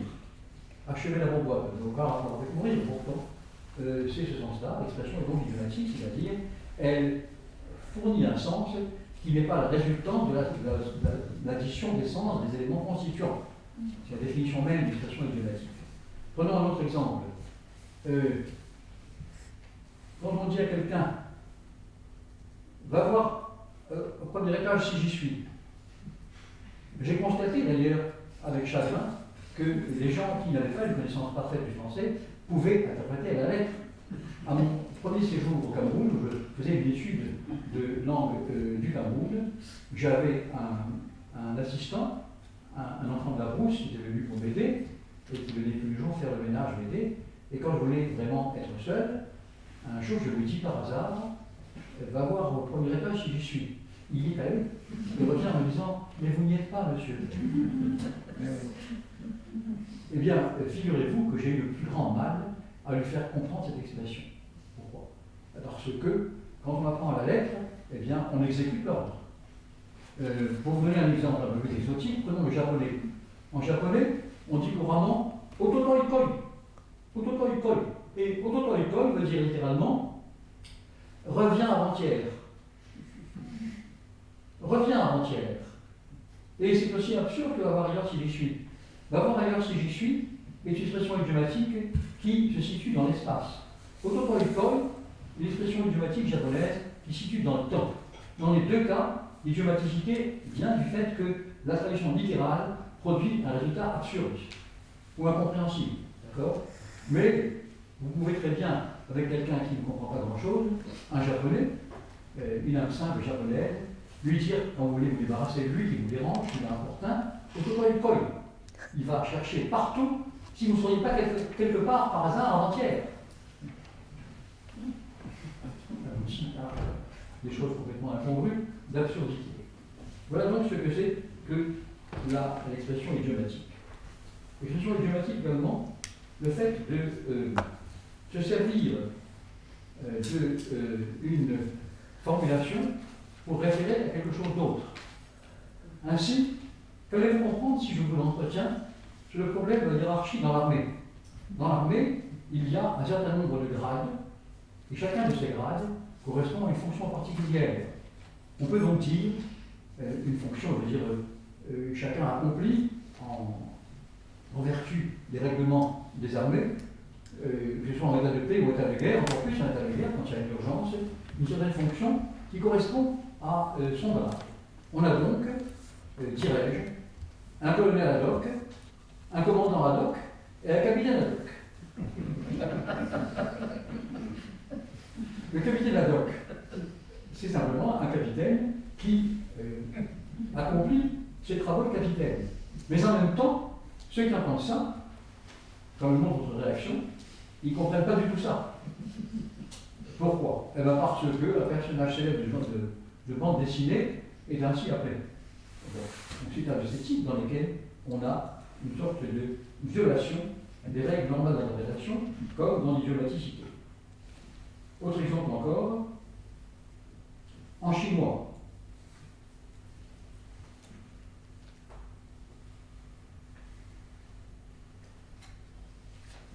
Wang mei zhi ke, Wang mei zhi ke, regardez le mûrier et arrêtez la soif. Regardez le mûrier, Wang veut dire regarder, mei veut dire un mûrier, zhi veut dire mettre fin, arrêter, que veut dire la soif. Qu'est-ce que c'est que cette histoire de regarder le mûrier et d'arrêter la soif? Eh bien, les Chinois savent, la plupart, même ceux qui n'ont pas fait beaucoup d'études, parce que c'est une expression très répandue en pékinois contemporain, en tout hongrois, la langue officielle de la Chine, ils savent que ça signifie perdre son temps en espérance inutile. Pourquoi?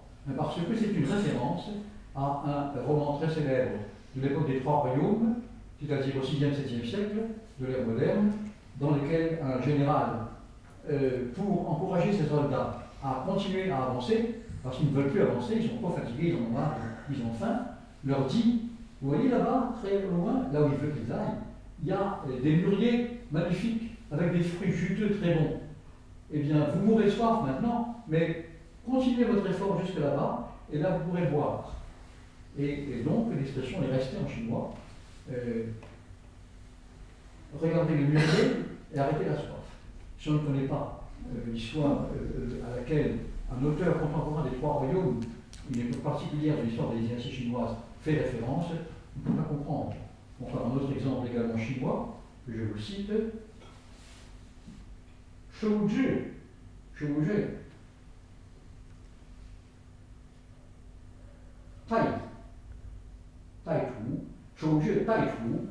c'est-à-dire rester auprès de l'arbre et attendre le lièvre. Rester auprès de l'arbre et attendre le lièvre, expression chinoise comprise par n'importe quel chinois, idiomatique, non pas d'après la décision des sens des éléments composants, parce qu'il n'y a dans cette histoire aucun arbre et aucun lièvre, mais c'est compris comme avoir des illusions, se tromper complètement. Pourquoi?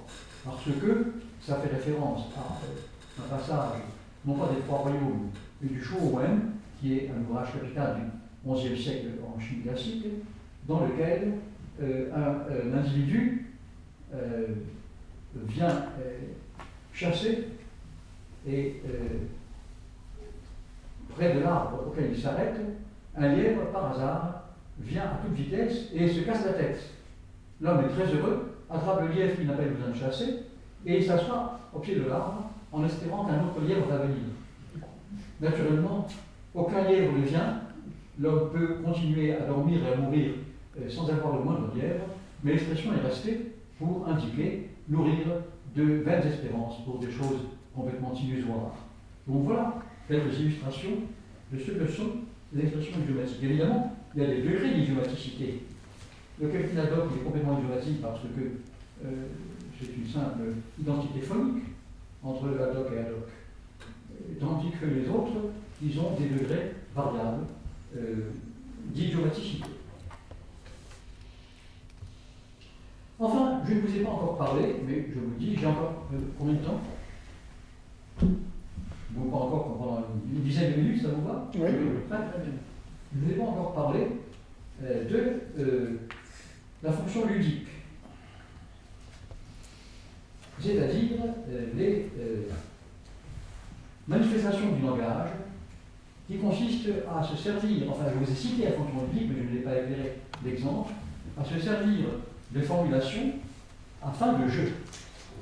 C'est très intéressant, ça existe, et pour les comprendre, il faut examiner les illustrations qu'on peut en produire. Exemple. Quelqu'un dit, à cette soirée où nous étions hier, c'était vraiment somptueux, très belle soirée, très jolie toilette. L'autre répond, je n'y suis pas allé. Et évidemment, le jeu sur toilette déconcerte complètement le malheureux qui voulait qu'on admire la soirée en question. Autre illustration, ce sont les mots valises. C'est-à-dire, c'est une illustration de la convention phonique des langues humaines. Il existe un certain nombre de paires de mots qui, lorsqu'elles sont télescopées entre elles, donnent un mot où, comme dans une valise, on a mis ensemble des éléments communs. Un mot valise est donc un mot, généralement un mot de fantaisie, un mot inventé, dans lequel on profite de l'occurrence fortuite d'une identité de syllabes pour deux mots différents pour les fondre ensemble. Voici quelques illustrations. Certaines sont dues à des écrivains, d'autres sont faites simplement par des gens qui s'amusent avec ça.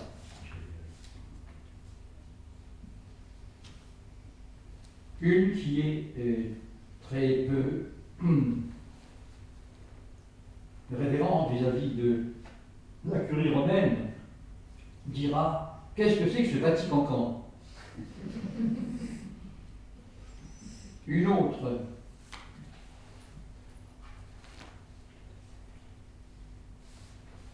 tirée de vraiment Rostand, ils avaient comment Edmond.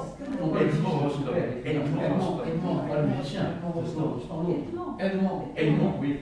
C'est Rostand qui a fabriqué le mot valise ridicoculisé. Ridicoculisé. C'est Audiberti, vous voyez, quelquefois, ce sont des auteurs qui a fabriqué le mot valise mélancolique. Mélancolique. On a encore Rimbaud, dans sa jeunesse, voyant les Prussiens arriver d'Est et les habitants de Charleville-Mézières, sa ville, trembler de peur et se réfugier dans leur maison au lieu de se battre, invente le mot valise patrouillotisme. Patrouillotisme, c'est un mot rambadien. Donc. Un autre, un esprit légèrement coquin, invente le mot valise coïtération. Coïtération veut dire, si on traduit, ça veut peut-être dire faire deux fois l'amour. À lui-même, enfin à lui-même ou pas à lui-même d'ailleurs, à une personne. Il y a coït et il y a itération. Évidemment, pourquoi on fabrique coïtération? Parce que la syllabe it, elle est commune à coït et à l'itération. Donc c'est pas tellement difficile, si on a un peu ce talent, de fabriquer un mot valise. Ou encore, quelque chose de merveilleux et d'idéal, étudiamante. Étudiamante. Bon, j'insisterai pas. Insister Pardon? Insister parce que j'ai pas compris. Étudiamance. Étudiamante. Vous ne comprenez pas. Une étudiante et amante. Ah d'accord. C'est un télescopage de l'étudiante et d'amante. D'accord. Vous faites comprendre, vous êtes semblant de ne pas comprendre. Il faut être On va pas répéter ce texte. Il y a des résistances. Bien. Il faut être professeur, je crois. Alors maintenant, je vais venir normaliser dans vos plates-bandes, mesdames et messieurs les psychanalystes et psychologues. On a constaté que la dérision inhérente au mot valise, à certaines ambiguïtés liées à l'idiomaticité, à un certain nombre de formulations dans les langues qui ne sont pas immédiatement perceptibles.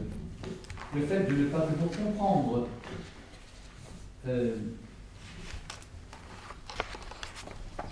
les jeux en somme qui exploitent la fonction ludique du langage. C'est ça que je suis en train de faire. on a constaté que, assez souvent, c'était lié à une lésion frontale gauche. Et que par conséquent, il pouvait y avoir une base médicale à la non-compréhension des écarts de langage qui sont fondés sur la fonction ludique et sur la dérision. J'ai proposé un mot qui a été utilisé et réutilisé un peu partout maintenant, sans même qu'on en réattribue la paternité, mais j'en perds pas le sommeil. J'appelle cela dyshyponoèse. Dyshyponoèse. Le préfixe dys des YS en grec signifie altération médicale d'une faculté, indique donc une pathologie. Hyponoèse, je l'ai construit d'après hyponoo. Hyponoo, mot à mot, comprendre par en dessous. Comprendre par en dessous, hyponoo, en grec, c'est grec ancien, puis le reste existe aussi en grec moderne. Eh bien, ça désigne le fait d'être capable de comprendre les choses allusives ou qui ne sont pas, disons, un signifié direct. La dyshyponoèse est donc, selon moi, dans ce mot que j'invente, la pathologie de ceux qui ne comprennent rien quand vous plaisantez. Donc, si vous dites à quelqu'un, tu as une lourde dyshyponoèse, il ne va pas comprendre, bien sûr, mais il comprend rien d'autre, probablement. Donc, tout à fait, c'est une question de degré de compréhension dépendant des individus. Je traite maintenant, rapidement, avant de vous laisser enfin intervenir à votre tour, la relation entre le locuteur et l'espace. C'est un problème capital, difficile. Je ne vais pas vous le traiter en entier, bien sûr. Je vais vous traiter simplement par un exemple qui me paraît intéressant.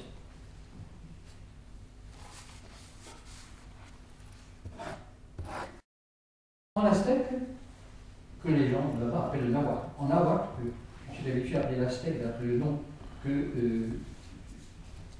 Cortés, l'envahisseur du Mexique, a donné à cette langue, appelée le nahuatl assez usagé, encore aujourd'hui. La plus importante langue à côté du castillan au Mexique, c'est le nahuatl, qu'on appelle communément l'aztèque. Eh bien, j'ai un énoncé comme Quali in cali. Quali in cali. C'est une langue dans laquelle le verbe est en tête. Le verbe ou l'adjectif, on a le prédicat, ça veut dire est belle la maison. Quali, être beau, belle, il n'y a pas de genre. In, l'article, cali, la maison. Mais si je veux dire que Mexico est beau, je ne peux pas dire Quali in Mexico. Quali in Mexico. Pourquoi? Parce qu'il y a un phénomène spatial ici très intéressant, partiellement idiomatique, c'est que Mexico est considéré comme étant inhérent, de façon inhérente à un terme spatial.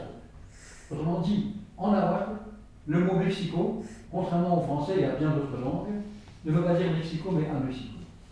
Autrement dit, le nom géographique d'un lieu important, ici la capitale du pays, est un nom qui est local de manière inhérente. On ne peut par conséquent pas parler de Mexico, on peut parler que de la notion de dans Mexico. D'accord? Résultat, il faut dire non pas Quali in Mexico, mais Qual can in Mexico. Et le suffixe can indique que c'est qu'on a affaire à un nom de lieu. Une particularité intéressante, je crois, du nahuatl dans la relation entre le locuteur et l'espace. Un autre terme très intéressant, c'est le problème de la relation dans la structure des phrases entre centre et satellite. Vous avez remarqué que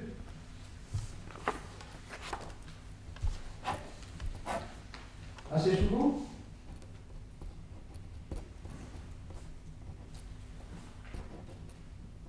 les francophones qui veulent exprimer de l'anglais ou qui veulent traduire une formulation en anglais ne voient pas comment sont réparties les fonctions entre centre et satellite. Si je traduis He swam across the river, he swam across the river. Si je traduis littéralement, he swam, il a nagé across, à travers the river, la rivière. Cette traduction est absurde. D'abord, elle n'a aucun sens. Et puis par ailleurs, ça n'a aucun intérêt. Qu'est-ce que ça veut dire? Quel est le malade qui va nager à travers une rivière? Pour faire quoi? C'est-à-dire que c'est une construction assez mentique. Celui qui traduit ainsi n'a pas compris que l'anglais et le français, ici, se distinguent typologiquement, de façon très intéressante. L'anglais donne la valeur principale, c'est-à-dire celle du verbe, non pas à l'action, au mouvement lui-même, mais au moyen ou à l'instrument d'action. Autrement dit, il faut traduire évidemment en français, il a traversé la rivière à la nage, mais il a traversé la rivière à la nage, se dit en anglais, il a nagé à travers la rivière, et ne veut pas dire ça, il veut dire qu'il l'a traversé. On dit across the river, n'est-ce pas? Eh bien, n'est pas traité comme un satellite, mais comme un centre. Et inversement, nager n'est pas traité comme un centre, mais comme un satellite en français. D'accord? Il a traversé la rivière à la nage. C'est la même chose, cette structure est très importante. Elle est capitale, elle est typique de l'anglais par opposition au français. Sur ce point, ces deux langues qui appartiennent à un monde culturel tellement proche sont typologiquement tout à fait différentes. Il est impossible de comprendre vraiment ce type de tournure anglaise si on ne connaît pas un peu la langue. Un autre exemple que je peux vous citer, c'est he weighed in. We were discussing, and John weighed in. We were discussing, and John weighed in. On était en train de discuter, et Jean, que veut dire weighed in? Weigh, ça veut dire peser. Hein? Weight, c'est le poids. To weigh, ça veut dire peser. Même racines que weight sont dérivées nominales pour dire le poids. On dit que pendant que nous discutions, John weighed in. Qu'est-ce que ça veut dire? C'est une tournure typiquement anglaise. Si vous ne connaissez pas le phénomène dont je suis en train de vous parler, celui de swim and chorus, vous ne comprenez pas. Quelqu'un voit ce que ça veut dire? We were discussing and someone weighed in. We were discussing and someone weighed in. Dans someone weighed in, où est le sens principal? Le poids, il s'est imposé. Pardon? Il s'est C'est imposé. imposé, quelqu'un s'est imposé. Quel est le mot? Ouais. Dans someone, we were discussing, d'accord? Après on dit, and all of a sudden, tout d'un coup, why, pendant que we were discussing, on est en train de discuter, someone weighed in. Dans someone weighed in, quel est le mot principal?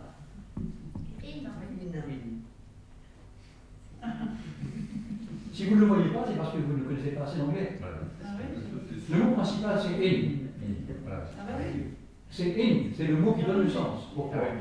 Parce que ça veut dire, non pas, si on traduit littéralement, ça n'a aucun sens en français, quelqu'un pesa dedans. Oui. C'est une absurdité, ça ne veut absolument rien dire. Quelqu'un pesa dedans. C'est pourtant ce que dit l'anglais. Mais ce quelqu'un pesa dedans n'est pas du tout le sens en question. Il faut traduire en français par une façon complètement différente. Quelqu'un voit ce que ça veut dire? Quelqu'un s'est imposé. Comment? Quelqu'un s'est imposé. On entend. Imposé. Quelqu'un s'est imposé. C'est pas quelqu'un qui s'impose. Comptez. Cette expression veut dire quelqu'un s'introduisit dans la conversation avec un argument de poids. Parce que le sens c'est in, et way c'est un satellite. Il donne le sens circonstanciel. Ce qui compte, c'est que la personne en question s'est introduite dans la conversation. Et s'introduite comment? En développant un bon argument, un argument de poids, d'où l'emploi de way. Vous voyez? C'est ce genre-là. Encore, même genre de structures qui sont complètement exotiques par rapport au français et qui sont typiquement anglaises. Si je dis de quelqu'un dont j'ai appris la mort, he was gored to death. He was gored to death. Gore, que veut dire gore? G-O-R-E. Quelqu'un le sait? Gore. Qu'est-ce que c'est G-O-R-E? To gore. To gore, ça veut dire. Dégoûtant. Vous ne connaissez pas? C'est dégoûtant. Comment? Dégueulasse. Affreux. Ignoble. Sale. Sale. Sale. It's gore. C'est dégueulasse. C'est? Dégueulasse. Non, c'est pas du tout ça. C'est un sens dérivé. Non, gore, ça veut dire un coup de corne. Un coup de corne d'un animal qui a une corne. D'accord? Et gored, someone who is gored. Someone who gets gored. Quelqu'un qui reçoit un coup de corne. Et gored to death, qu'on traduirait, c'est le même genre que swam across the river, ou que waking, on traduirait par il a été écorné à mort, ça n'a aucun sens. Ça veut dire il a été tué d'un coup de corne. On peut dire sur un torero, un pauvre malheureux taureau qui s'est fait tuer par son taureau, et parce que le taureau en question donne un coup de corne, le type il en est mort. Donc he was gored to death veut dire il est mort d'un coup de corne. D'accord? Vous me direz, si vous ignorez ça, c'est pas très grave, vous ne passez pas votre vie dans les corridors. Bon, voilà pourquoi, avant de vous quitter, je termine cette exploration de différentes. Alors, je prends maintenant, avant de terminer, un autre type de formule.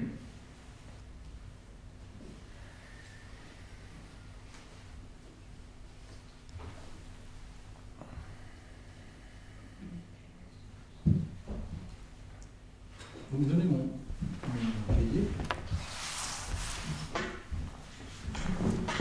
Ici.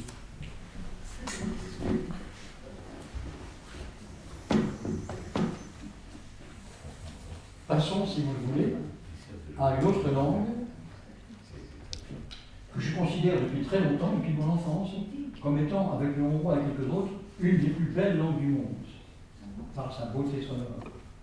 Quelqu'un voit laquelle? Le russe. J'ai donc donné des exemples de Russie, vous voyez, en français, je peux dire, en français, c'est une très intéressante différence typologique entre le français et le russe. Je peux dire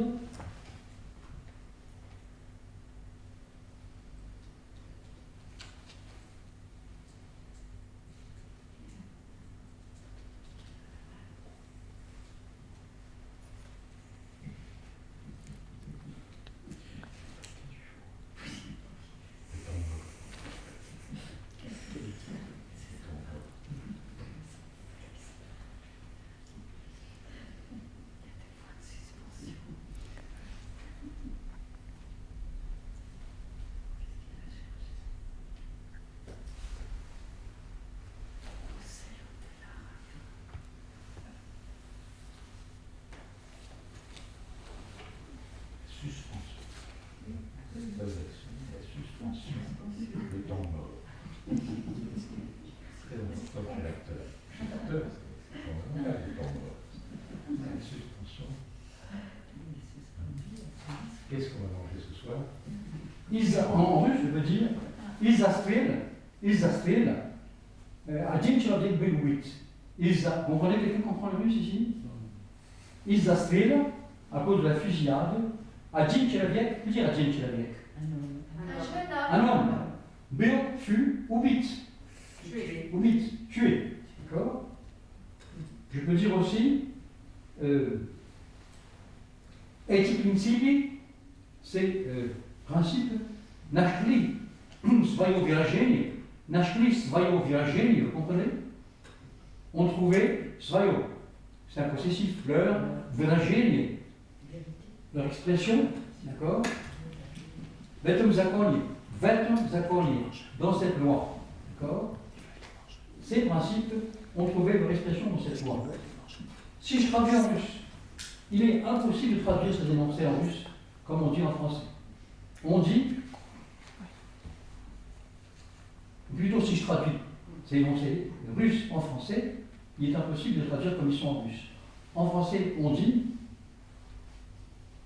cette loi illustre ces principes. Où on dit, la fusillade a eu pour résultat un mort. En d'autres termes, en français, on peut très bien donner le statut syntaxique de sujet à un terme abstrait. La fusillade ou les principes. En russe, on est obligé d'exprimer de façon concrète et objective, sans mot abstrait, le phénomène tel qu'il est. En d'autres termes, une de ces deux langues, le français, donne le statut abstrait d'un nom, sujet d'énoncé, au mot principal, tandis que l'autre langue en fait un complément avec un verbe, c'est-à-dire que les deux langues, appartenant à des structures pourtant à des cultures pas tellement exotiques, sont sur ce point radicalement différentes. Ce que je suis en train de vous faire en ce moment, avec des exemples aussi bien chinois que russes, que espagnol, que d'autres langues, ce sont des illustrations des complexités de la syntaxe. Un autre exemple qui, je pense, peut avoir de l'intérêt,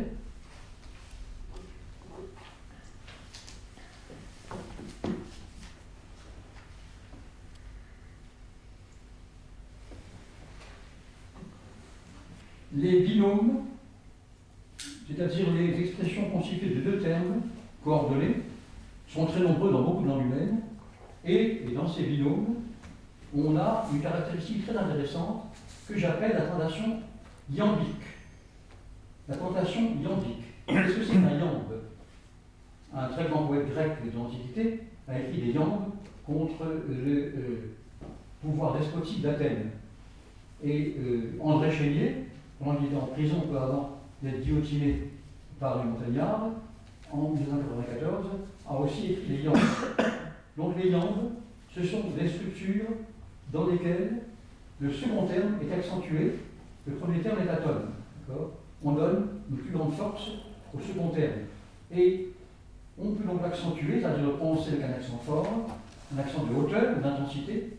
On peut aussi en faire un terme plus long, ou on peut en faire également un terme contenant plus de consonnes, plus de voyelles, ou des éléments prosodiques plus complexes. C'est une tendance iambique caractéristique des langues humaines dans les expressions binomiales, comme celle que je viens de vous citer. Eh bien, un phénomène très intéressant est produit par les cas de violation de cette tendance. Exemple. Violation, non pas de cette tendance, mais violation, par application de cette tendance, des normalités sémantiques, d'accord, et en particulier des normalités de la deixis. La deixis, c'est-à-dire la manière dont Ego, l'individu au centre de l'univers, exprime sa relation avec l'espace, avec le temps ou avec les valeurs. Il y a une deixis spatiale, une deixis temporelle, une deixis axiologique. La deixis spatiale consiste à considérer que ici est plus proche d'Ego que là-bas. Vous comprenez ça? La deixis temporelle consiste à considérer que maintenant est plus proche d'Ego que demain ou hier. La deixis axiologique, alors c'est plus complexe, consiste à considérer que ce à quoi Ego attribue une valeur est plus proche d'Ego que ce à quoi il n'attribue pas de valeur. Par conséquent, dans l'opposition entre bon et mauvais, bon est mis en position initiale au lieu de mauvais et bon, parce que bon, considéré comme axiologiquement plus proche d'Ego, il sera par conséquent en première position. Or, c'était intéressant, c'est que la deixis, qu'elle soit spatiale, temporelle ou idéologique, elle peut être violée. Et quand elle est violée, c'est pour des raisons particulières très intéressantes. Voici les exemples. En espagnol, vous savez peut-être qu'on dit tarde o temprano. Tarde o temprano. En français, il serait absurde de dire ça. On dit tôt ou tard. Pourquoi on dit tôt ou tard? Parce que le tard est loin d'Ego et que le tôt est près d'Ego. Or, l'espagnol dit tarde o temprano, c'est-à-dire tard ou tôt. D'accord? Pourquoi? Alors, je donne ça d'abord avant d'expliquer. Autre exemple, en ourdou, la langue principale musulmane de l'Inde, le hindi étant la même langue du côté des Hindoustani, on dit comme au beige, comme veut dire moins. O veut dire ou, comme en français, et beige, avec une voyelle longue et, veut dire plus. Autrement dit, on dit moins ou plus. Moins ou plus. Or, la deixis axiologique consiste à identifier Ego à plus ou à moins. Selon vous. En application de la deixis axiologique, Ego va s'identifier à plus évidemment, pas à moins. Or, voilà que une langue, l'ourdou, dit moins ou plus. Alors, quelle est l'explication? Une explication très intéressante. Tarde o temprano, c'est-à-dire tard ou tôt, alors que la deixis postulerait tôt ou tard en espagnol, d'accord? Comme ou beige, c'est-à-dire moins ou plus en ourdou, alors que la deixis postulerait plus ou moins, sont en réalité dues à une raison. La deixis, c'est un phénomène sémantique. C'est une deixis, comme je vous l'ai dit, spatiale, axiologique ou temporelle. Eh bien, l'explication est très simple. Les langues font toujours prédominer les contraintes phoniques sur les contraintes sémantiques. Les langues, et ça me permet d'arriver à une chose profonde et importante comme toutes les langues, sont, comme le montre l'explication de la notion sociologique de signifié et signifiant, sont surtout des instruments sonores particuliers pour exprimer des sens. Et étant des instruments sonores particuliers, eh bien, le sonore, c'est-à-dire les contraintes phonétiques dans les langues, sont plus importantes que tout, y compris que les phénomènes sémantiques.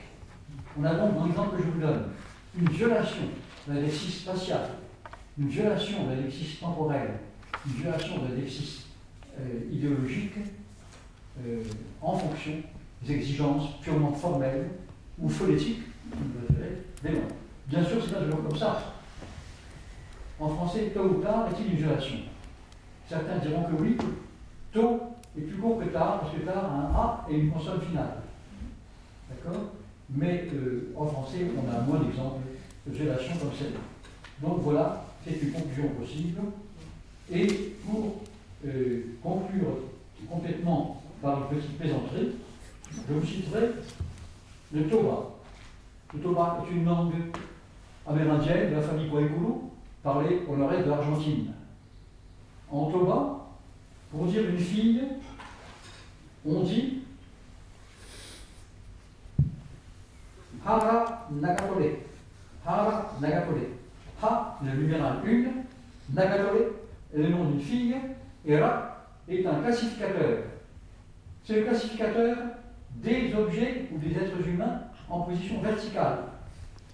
En position verticale. En d'autres termes, l'être humain, l'homme, la femme, etc., étant en position debout, au moins quand il n'est pas malade, quand il est en situation normale, le Toba précise qu'une fille, elle est, lui met un classificateur des imprimants, des personnes ou des objets qui sont debout.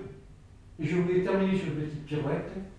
Les Toba, manifestement, n'ont pas compris ce qu'on voulait dire quand, à la belle époque en français, on appelait certaines professionnelles des horizontales.